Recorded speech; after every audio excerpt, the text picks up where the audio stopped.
Muito bom dia, eu sou o jornalista Albano Gado. Estamos aqui com o ex-prefeito de Porto Alegre, Fortunati.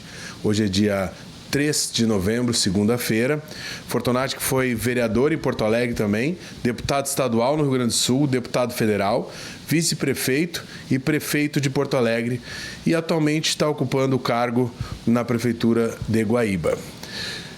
Bom dia, prefeito. Bom dia, Albano. Grande alegria, enorme satisfação estar contigo nesta manhã chuvosa, mas uma manhã agradável.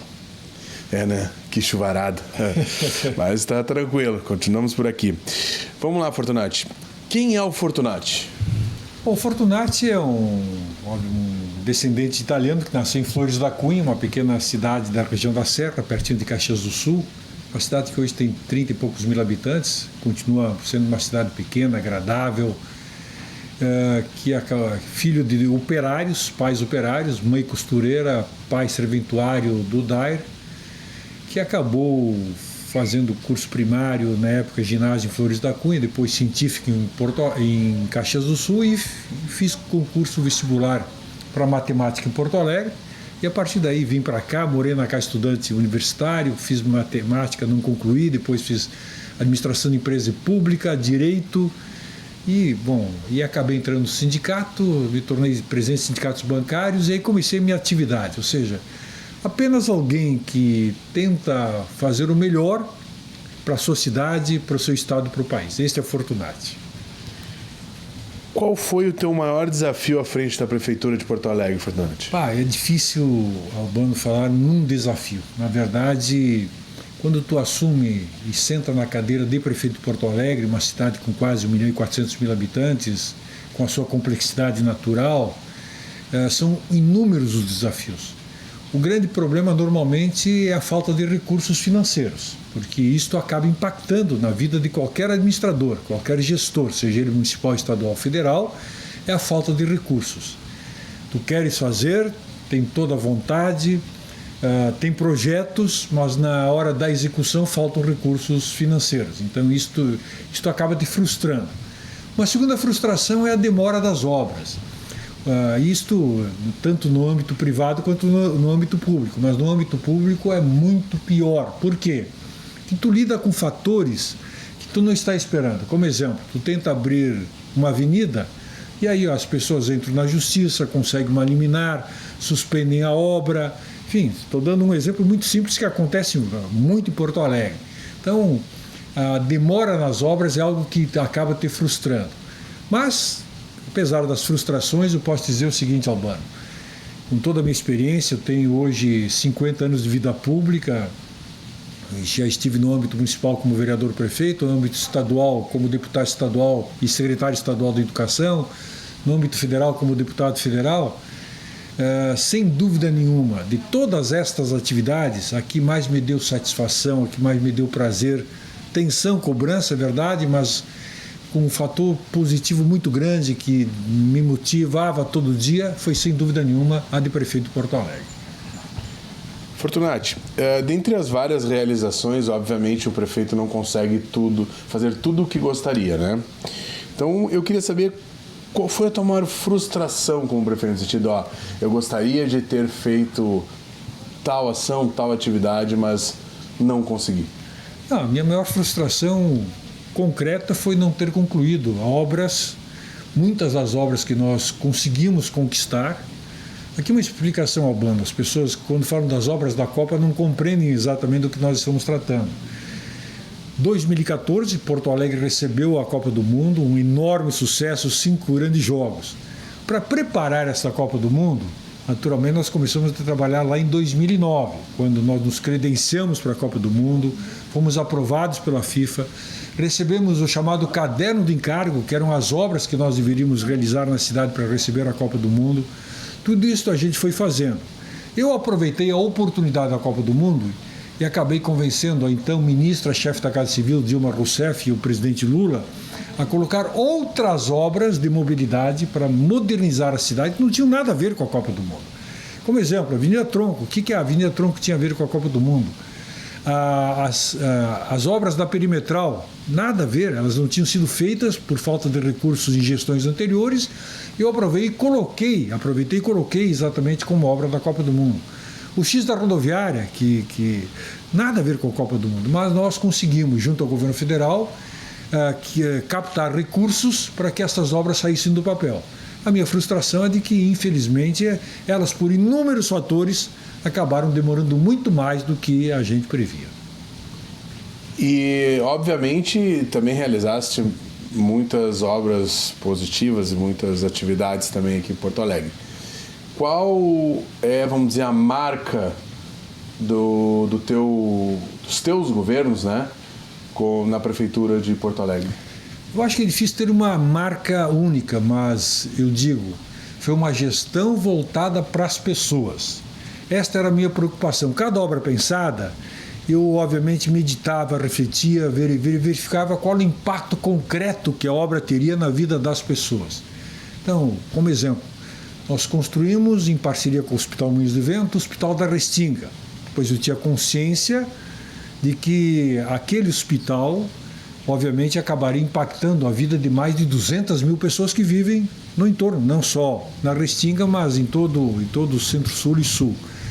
A reabertura do Hospital Independência, que estava completamente sucateado. Um hospital que mudou a vida das pessoas no que diz respeito à complexidade que nós temos no dia a dia. A Orla do Guaíba, uma obra que nós buscamos, batalhamos, sofremos muitas críticas quando eu contratei Jaime Lerner, fui em busca de recursos através da Corporação de Fomento, que são recursos internacionais, e acabamos viabilizando, não concluindo no meu governo, mas a gente deixou pronto o projeto da Orla 1, o projeto da Orla 13, onde está a grande pista de skate, a maior pista de skate da América Latina, com recursos colocados na Caixa Econômica Federal para que elas pudessem ser concluídas ao longo do tempo. Então, eu diria que a minha marca foi uma cidade voltada para as pessoas. Isso que eu tentei fazer durante as minhas 2 gestões na Prefeitura de Porto Alegre. Recentemente voltou a ser falado na Câmara dos Vereadores a questão do escândalo do DEMAI, né, onde estaria envolvido o vereador Giovanni Gringo. E foi citado que as corrupções desse ato teriam iniciado na sua época como prefeito. A pergunta que eu faço é: o que exatamente foi feito quando descobriram o fato pela prefeitura? Albano, nós não temos nenhum fato em relação ao DEMAI na minha gestão, isso é importante lembrar. Nós tivemos em relação ao DEP, Departamento de Esgotos Pluviais. Então, na época o DEMAI não tinha qualquer problema, nenhuma denúncia, nenhuma irregularidade. O DEP sim. O DEP, em 2016, recebi a informação de que tínhamos problemas concretos no DEP. Eu imediatamente, o que eu fiz? Afastei toda a direção do DEP, coloquei uma junta interventora coordenada pelo meu procurador adjunto, a procurador-geral adjunto do município de Porto Alegre, o Lieverson Perim, competente, com uma grande equipe, para, obviamente, fazer as apurações. Abrimos sindicâncias, chamamos o Ministério Público para que a gente pudesse atuar em conjunto, já que nós não tínhamos o poder de quebrar sigilo bancário e fiscal, e o Ministério Público tinha esse poder, então chamamos o Ministério Público.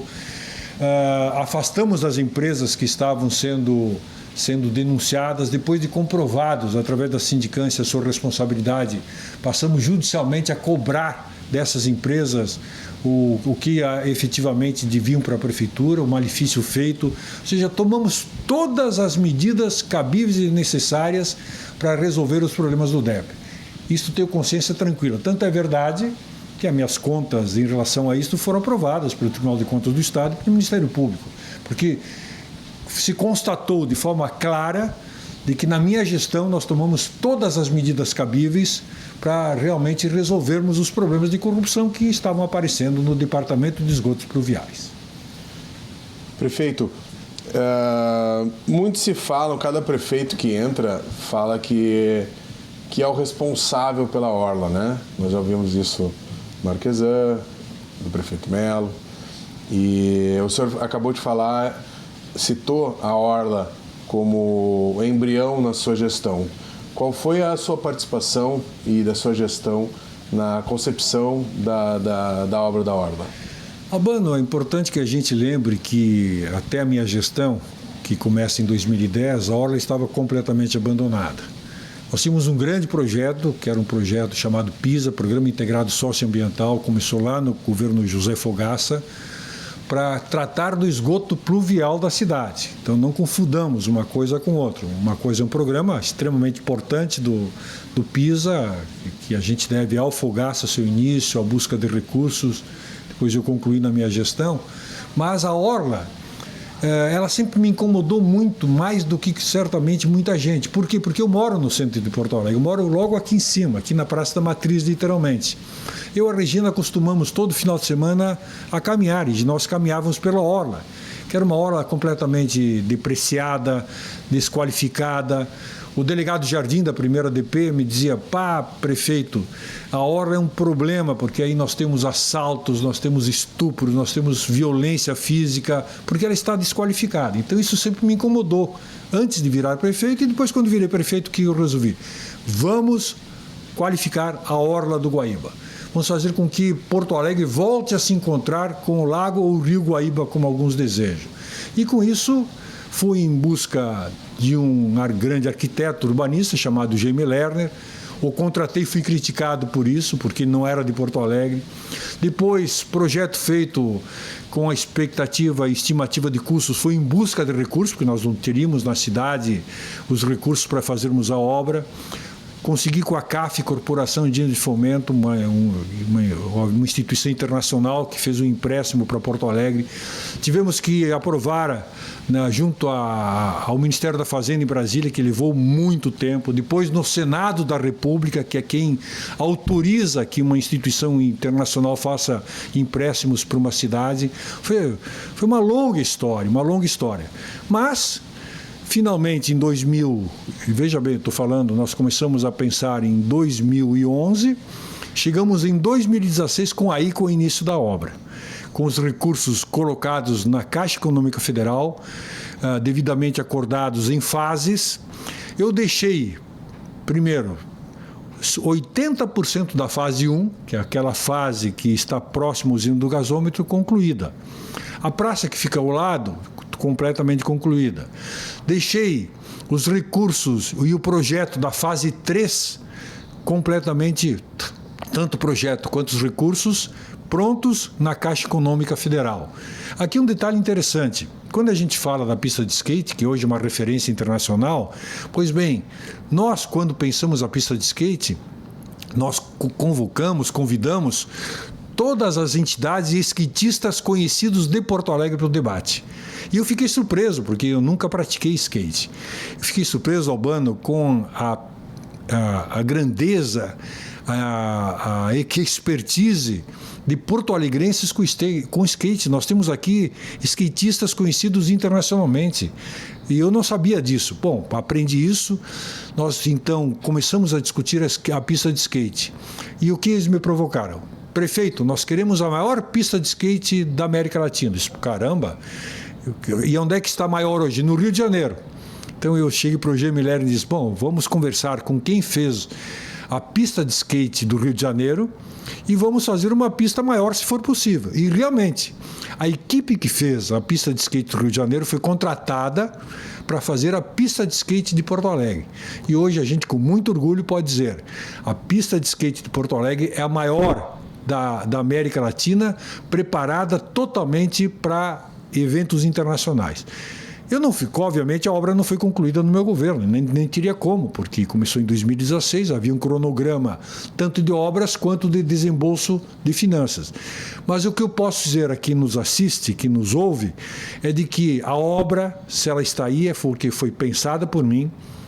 Eu fui em busca de um arquiteto urbanista, comprei as brigas necessárias para que isso acontecesse.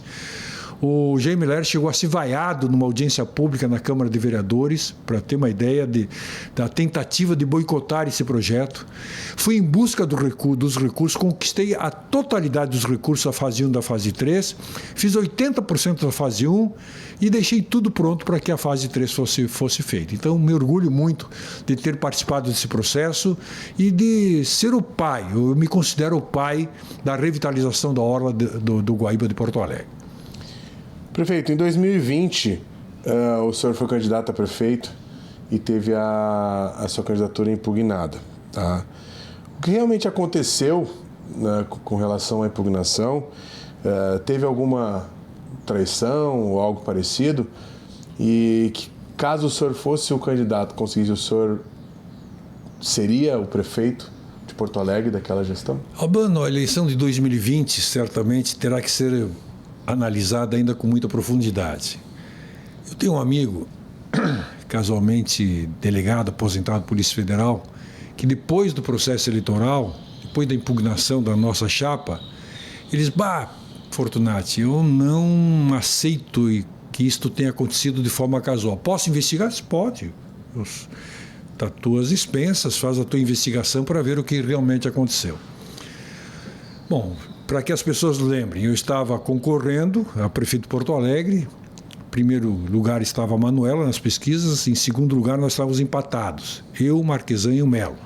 Estávamos exatamente. Na última semana, faltando 5 dias para as eleições, um juiz acaba impugnando a candidatura do meu do candidato a vice-prefeito. E como faltavam apenas 5 dias, ele acabou impugnando a chapa completa. Então, o que para mim foi um ato, volto a dizer, ilegal, porque a legislação eleitoral é muito clara. Toda e qualquer decisão para impugnação ou não de candidaturas tem que acontecer até 20 dias antes das eleições. Está na lei, é muito claro, está lá no Código Eleitoral. Mas, infelizmente, o juiz acabou cassando o meu candidato a vice, não permitiu que eu substituísse, como seria natural, e a chapa toda acabou sendo impugnada. Pois bem, eu ainda vou escrever sobre esse caso. Tem muita coisa realmente complicada, complexa, não foi simplesmente uma cassação qualquer, mas isso fica para o futuro, para esclarecimentos. E o senhor, então, foi determinante na eleição do prefeito com relação à questão dos seus votos migraram para o prefeito e ele acabou indo para o segundo turno? De certa forma, sim. Na verdade, quando eu acabei manifestando a minha posição a favor do Melo, isso eu fiz na quinta-feira anterior às eleições do domingo, quando eu percebi que eu, obviamente, só conturbaria o processo se eu entrasse junto ao Tribunal Superior Eleitoral com uma medida liminar, que eu obteria com toda certeza, mas nós acabaríamos indo para o processo eleitoral numa conjuntura bastante instável do ponto de vista democrático e jurídico. Então eu decidi não recorrer ao Tribunal Superior Eleitoral e aí dei o meu apoio ao candidato Sebastião Melo, que tinha sido meu vice-prefeito durante a minha segunda gestão. E aí o embate era entre ele e o Marquesan estava crescendo até a quinta-feira. Com o meu apoio, o Melo acabou passando o Marquesan e vencendo, ficando em segundo lugar, indo para o segundo turno com a Manuela Dávila. Qual a sua opinião sobre a cidade de Porto Alegre?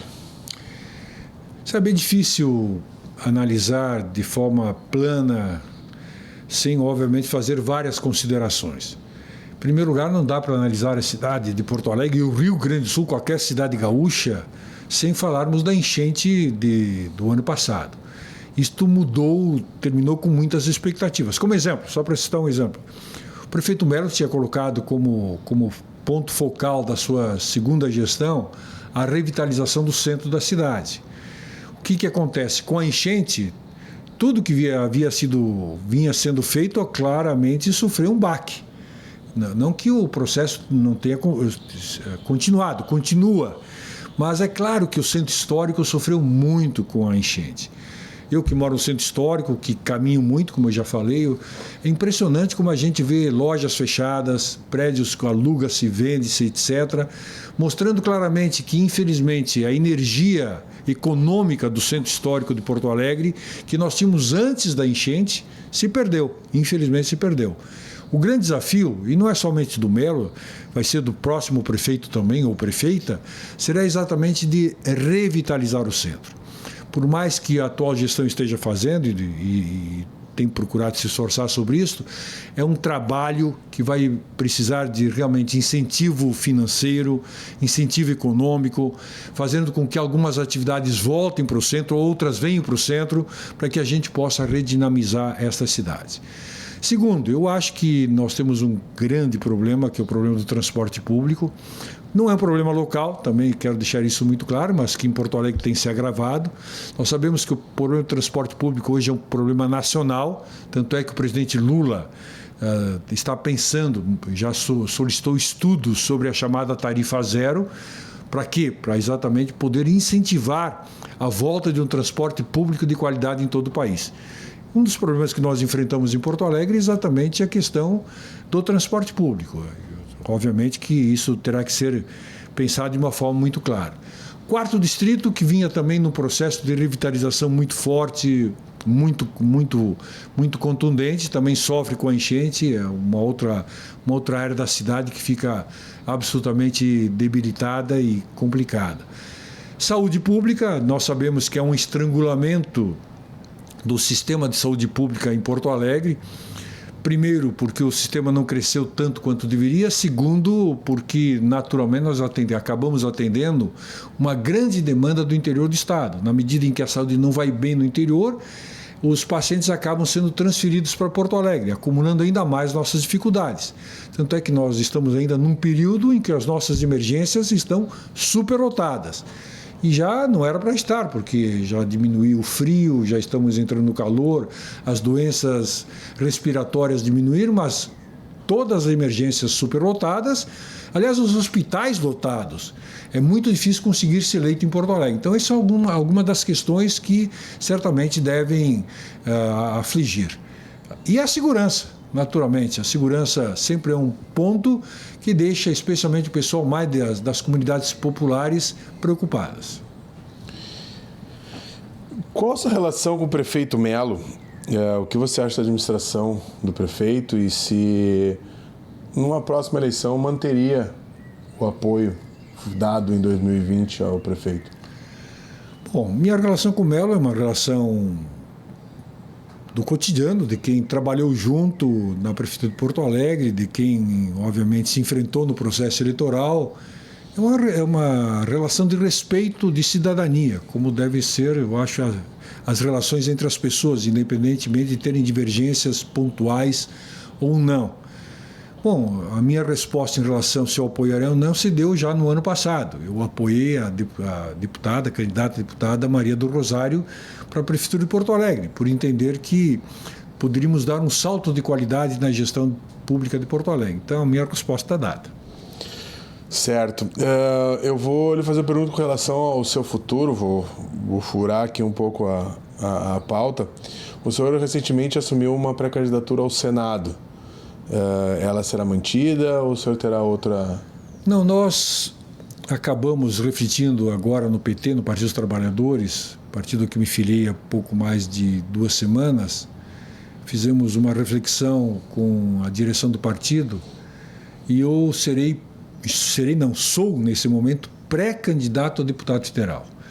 Acho, Albano, que pela experiência acumulada ao longo da minha vida, o fato de ter cumprido com várias missões, desde o Congresso Nacional até Porto Alegre, o fato de ter sido prefeito e compreender muito bem a vida cotidiana das pessoas, porque as pessoas moram na cidade, as pessoas não moram no estado, não, moram na cidade, aqui que elas buscam, obviamente, o atendimento das suas reivindicações. Então, essa experiência de 50 anos de vida pública, ela me credencia, naturalmente, a me apresentar como pré-candidato a deputado federal. Eu gostaria muito, Albano, de a partir de 2027 estar em Brasília contribuindo com o meu país, debatendo os grandes temas, buscando soluções, dialogando, fazendo aquilo que infelizmente hoje poucos estão fazendo, dialogando. Esta é uma característica minha. Quem me conhece sabe perfeitamente que eu dialogo com a esquerda, com a direita, dialogo com todos os campos, desde que a pessoa esteja de boa fé. Naturalmente, pessoas sectárias, pessoas donas da verdade, de má fé, não tem diálogo, mas esses não querem dialogar. Com quem queira dialogar, eu estou disposto a dialogar. Tanto é que fui líder da bancada do PT na Câmara dos Deputados já. Já estive lá e já fui líder da bancada. Com essa característica, uma característica de buscar um amplo diálogo, construir soluções para o melhor do país. Bom, já que o objetivo é federal, né, obviamente a gente precisa falar sobre o Rio Grande do Sul. O senhor falou várias carências de Porto Alegre. O que o senhor acha hoje do Rio Grande do Sul e quais seriam as carências, né, pelo que o senhor lutaria lá em prol do Estado? Eu acho que a principal carência hoje do Rio Grande do Sul é a saúde. Na verdade, a gente andando, não somente em Porto Alegre, que eu já falei, mas andando pelo Estado, percebe que houve uma involução no atendimento na área da saúde. Bom, há uma responsabilidade do governo do Estado em relação a isso, especialmente, e não é de agora, não é deste governo, já são vários governos, no não cumprimento da Constituição Federal, que manda alocar, investir na área da saúde 12% das receitas correntes líquidas, do orçamento do Estado. E claramente o Tribunal de Contas do Estado tem um estudo sobre isso, mostra que o governo do Estado tem investido apenas 9%. Ou seja, esses 3% fazem muita diferença para, obviamente, aqui contratarmos mais médicos, pagarmos melhor, equipes de saúde, podermos remunerar hospitais que estão com dificuldades de fazer essa prestação de serviço. Então, não tenho dúvida de que o grande problema que o Estado enfrenta é na área da saúde. Como deputado federal, tudo farei para que lá em Brasília a gente possa estabelecer uma relação ainda mais construtiva entre o governo federal com o governo do Estado na busca de recursos. Qual a sua opinião sobre o governo Leite? Olha, o governo Leite, eu acho que a primeira gestão do Leite foi melhor do que essa segunda. Na verdade, eu percebo, falando de forma ampla, que o Leite, no segundo mandato, ele acabou se preocupando muito mais com 2026 do que com a gestão propriamente dita, especialmente na área social. Então, essa é uma visão geral que eu tenho do governo. E, Fortunati, como é que foi esse retorno ao PT? Né, exatamente quando começou a pensar, né, e como tu te sente hoje de volta ao partido ao qual, né, tu teve já um grande sucesso aí no passado? Albano, isso não se deu da noite para o dia. Em 2023, eu participava de um grupo coordenado pelo vereador Marcelo Luiz Barbosa, chamado Movimento Pro Frente Ampla. Exatamente olhando a questão do país, do estado e da cidade, com o claro entendimento de que não bastava para 2024 e 2026, especialmente 2026, mas já pensando em 2023, uma frente de esquerdas. Eu entendo que este é um equívoco de quem defende simplesmente uma frente de esquerdas para comandar o país, o estado e as cidades.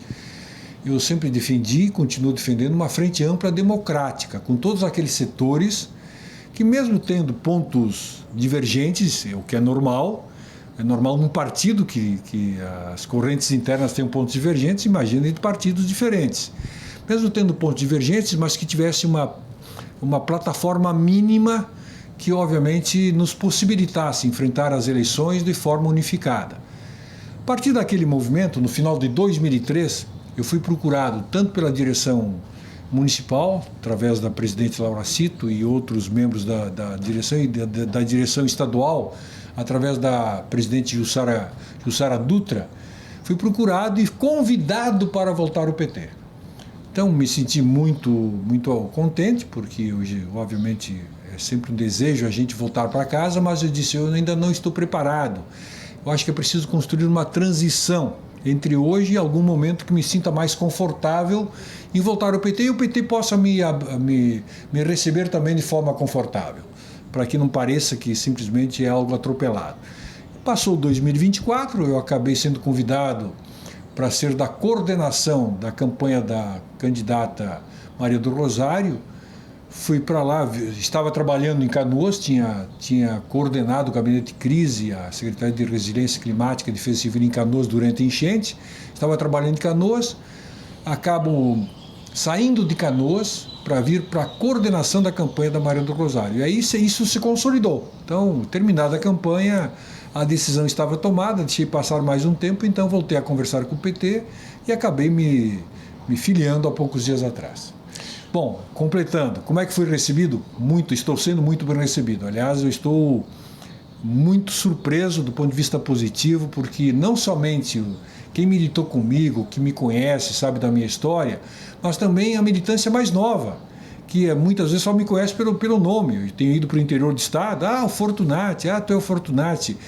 Todo mundo tem me recebido com muito carinho, com muito respeito, e eu estou muito à vontade, me reincorporando às fileiras do PT. Prefeito, eu vou retornar ao âmbito municipal agora, em que o senhor mesmo citou ali a enchente como um marco, né, para Porto Alegre e todos os prejuízos que causou. Quem o senhor acha que é o responsável? Porque, na verdade, alguns colocam na gestão municipal atual, outros colocam, né, no passado, alguns colocam na população.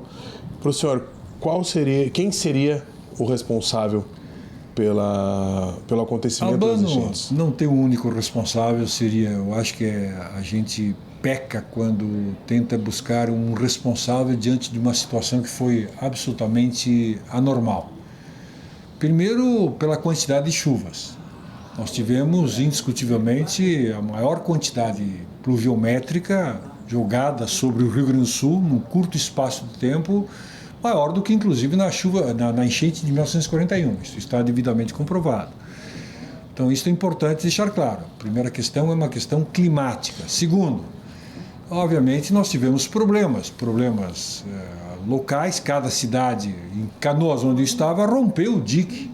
Então, realmente, a estrutura montada lá na década de 1970, junto com a construção do Muro da Mauá, que fica bem pertinho daqui, ela se mostrou insuficiente para conter o impacto das chuvas lá em Canoas. Então, dois diques acabaram rompendo. Bom, aqui em Porto Alegre, nós tivemos problemas, obviamente, no extremo sul e no extremo norte, porque lá não existem diques adequados para conter as enchentes. Então é necessário, e isso começa a ser planejado, um erguimento de um dique um pouco superior. Mas nós tivemos problemas com as comportas, isso está devidamente comprovado, tivemos problemas com a falta dos geradores de energia elétrica, ou seja, vários problemas. Bom, não vou jogar pedra em ninguém, a discussão está colocada, já tivemos CPI na Câmara de Vereadores e, obviamente, é um debate que vai permanecer ao longo do tempo para que a população reflita sobre isso. O importante é olharmos para o passado para realmente buscarmos as soluções que a nossa, especialmente Porto Alegre, está precisando. Prefeito, obviamente, em caso de sucesso aí, como no pleito do ano que vem, a deputado federal, o senhor vai ter que conviver com uma polarização que existe hoje no país, no estado, na cidade. Qual a sua opinião sobre essa com essa polarização que acontece hoje no estado, no país e na cidade? Bom, eu lamento muito, Albano, essa polarização. Ela não é de agora. Em 2018 nós vivemos isso, 2022, 2024... certamente vamos viver isto no próximo ano. O grande problema desta polarização é que ela nos emburrece. Na verdade, ela faz com que a gente se afaste de um debate saudável sobre os reais problemas do país. Nós temos dois blocos nos extremos que realmente agitam as redes sociais. E tu sabes também quanto eu, Albano, que na rede social quem mais agride acaba tendo o algoritmo que o joga para cima. Então as pessoas fazem questão de agredir, de ofender, porque sabem que o algoritmo vai colocá-lo em contato com muito mais pessoas do que alguém que simplesmente faz ponderações. Então eu lamento que isso aconteça, porque isso acaba afastando as pessoas, dividindo famílias, separando amigos que não conversam mais em função desta polarização, famílias que não se reúnem mais por causa da polarização. Então isso é muito ruim. Com isso, nós estamos emburrecendo. Eu não sou contra o debate, ao contrário, quem me conhece sabe que eu gosto de um bom debate. Me criei, comecei nos sindicatos bancários debatendo, fui para a CUT, fui deputado estadual, sempre fui bom no debate, tentando argumentar, mas respeitando quem pensa de forma diferente. Nós tivemos, vou dar um exemplo concreto, Albano, eu fui deputado estadual constituinte. Nós tínhamos uma maioria absoluta de deputados conservadores e da chamada direita, alguns de direita, assumidos enquanto tal. Nós éramos uma minoria na Assembleia Legislativa, ou seja, o campo da esquerda, a chamada esquerda, eu era do PT na época, era uma minoria. E mesmo assim nós aprovamos várias emendas, várias propostas à Constituição Federal que foram assinadas pelo PT. Por quê? Porque buscamos o diálogo. Íamos para a tribuna, defendíamos as nossas propostas com contundência, com garra, com energia, sem ofender. As pessoas confundem, acham que defender com energia a sua proposta é ofender. Não é. É defender com energia, com dados, com respeito, ouvir o que o outro tem a dizer e muitas vezes chegar à conclusão de que a saída é uma saída construída, o que ele está com a razão. Isso não é vergonha, não pode ser vergonha para quem está na esfera pública. É desta forma que eu quero ir a Brasília para contribuir com o meu país, dialogando, buscando soluções as melhores para todos. Prefeito, hoje estamos aí, na atualidade, acompanhando que o ex-presidente Bolsonaro está sendo réu, né, num processo que pode levar ele para a cadeia ou para uma prisão, né, domiciliar. Eu lhe pergunto, o senhor acredita que Bolsonaro será preso? Eu acredito que sim. O que me surpreendeu positivamente que a defesa do Bolsonaro entregue há poucos dias atrás como recurso à decisão tomada pela maioria do Supremo Tribunal Federal é que ele admite que estava em curso um golpe. Ele admite na defesa, quem lê a defesa está lá, admite que estava em curso um golpe. Qual é a defesa que ele apresenta? Que ele desistiu do golpe. Bom, então, primeira constatação, o golpe estava realmente sendo planejado. A tentativa de golpe realmente existiu. Isto não é folclore, isto não é invenção de um grupo do país, da esquerda ou coisa parecida. Admitido pelo próprio ex-presidente Jair Bolsonaro. Segundo, tem provas mais do que evidentes que nesta preparação do golpe, ele obviamente incentivou os seus auxiliares a continuarem pensando sobre o golpe. Então eu não tenho dúvida de que a decisão tomada pela turma do Supremo Tribunal Federal, ela foi adequada, ela vai ser cumprida e certamente nos próximos dias, não sei quando, Bolsonaro deverá ser preso. Prefeito, hoje nós estamos preparando para uma eleição, mais uma vez, polarizada em 2026 e onde o presidente Lula será o candidato da esquerda. A esquerda já não deveria estar preparando um substituto para o Lula? Sabe, mano, que esta necessidade da preparação de novos quadros, que é uma necessidade que todos os partidos têm, se tu olhares todos os partidos, essa necessidade ela realmente aparece, ela é fundamental na formação de novas lideranças, novos quadros, pessoas capacitadas a enfrentar o processo eleitoral. O Lula, eu acho que até tentou fazer isso. Na verdade, quando ele esteve preso lá em Curitiba, o lançamento da candidatura do ex-prefeito de São Paulo, hoje ministro da Fazenda, Fernando Haddad, foi para sinalizar uma nova liderança, como outras lideranças acabaram aparecendo. Só que a vida real é, obviamente, não é o que a gente partidariamente entende como adequado, o próprio Lula entende como adequado, mas o que a população pensa.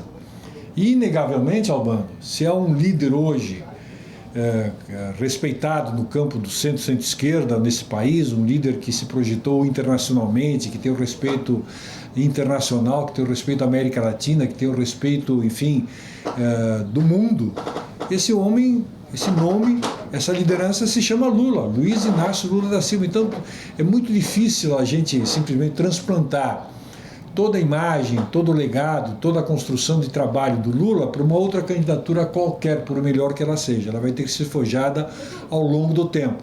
Por isso, não tenho dúvida. O Lula está muito bem de saúde, felizmente, que continue assim, presidência, e ele será o candidato da Frente Popular, da Frente Ampla, nas próximas eleições para presidente da República. E o futuro do nosso país, prefeito? O que o senhor acha que a gente pode esperar pela frente aí de melhorias ou até mesmo algo negativo? Eu sou otimista. Eu acho que a polarização ela vem perdendo um pouco da sua empáfia, da sua potência. É a impressão que eu tenho.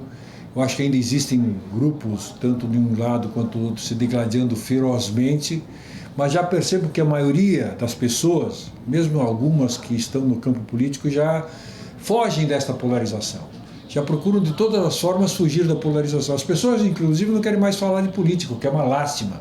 As pessoas postam tantas outras coisas pessoais e muito pouco da política. Exatamente por quê? Porque cansaram desta polarização. Então eu acho que esse cansaço pode ser positivo. Por quê? Porque as pessoas não mais se guiarão simplesmente num candidato que ofende todo o tempo, e nós temos vários que fizeram isso na campanha passada e por isso foram eleitos, mas começarão a pensar melhor em quais os candidatos que realmente poderão oferecer ao Estado e ao país alternativas, contribuições e assim por diante. Eu estou muito esperançoso que isto realmente aconteça, que as pessoas olhem, bom, eu vou votar para deputado federal. Quem é o candidato? Vou ver sua vida pregressa, o que fez, quais são os seus compromissos, suas ideias, e não simplesmente porque ele ataca o Lula ou ataca o Bolsonaro. Então, eu espero e percebo que isso possa acontecer, que a gente tenha um Congresso mais qualificado, tanto na Câmara quanto no Senado, e naturalmente que a gente possa continuar o trabalho que foi iniciado pelo Lula e que obviamente seja completado na próxima gestão. Obrigado, prefeito. O Porto Alegre Oficial fica à disposição, né, para as pautas positivas, para o senhor precisar. E muito obrigado aí a todos. Obrigado, um grande abraço, bom dia.